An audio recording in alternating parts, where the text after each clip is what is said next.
కురుక్షేత్రం ముగిసి ధర్మరాజు రాజ్యాభిషిక్తుడైన 36 సంవత్సరాల తర్వాత యాదవ వినాశనం సంభవించింది.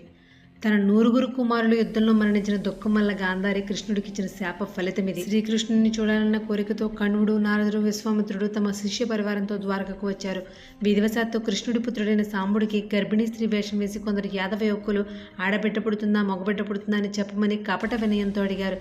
ఋషులకు కోపం వచ్చి కన్వ మహర్షి యాదవ కుల నాశన సమర్థమై ఒక ముసలానికి అంటాడని శపించడం, అలాగే తర్వాతి రోజు ముసలం పుట్టడం, దాన్ని వసుదేవుడు పొడిగా చేసి సముద్రంలో కల్పించడం జరిగాయి. శాప ఫలితంగా ద్వారకంలో నిత్యం ఏదో ఒక ఉపద్రవం, అశుభ సూచకమైనటువంటి ఘటనలు జరుగుతూ ఉండడంతో గాంధారి ఋషులు ఇచ్చిన శాపాలు ఫలించి యాదవ కుల నాశనం తప్పదని తెలిసిన కృష్ణుడు ఆ జరిగేదేదో పుణ్యక్షేత్రమైనటువంటి సముద్ర తీరాన జరిగితే మంచిదని చెప్పి అక్కడికి జాతర పేరిట వాళ్ళందరినీ తీసుకుపోతాడు. యాదవులు మద్యపాన మత్తులయ్యి సాత్వికి కృతకర్మ తగులు ఆడుకోవడం ప్రారంభించారు. సముద్ర తీరంలో ఉన్న తుంగపరకులు శాపబలంతో ఆయుధాలు కాగా వాటితో అంతఃకలహాలతో ఒకరితో ఒకరు పోరి నాశనమయ్యారు.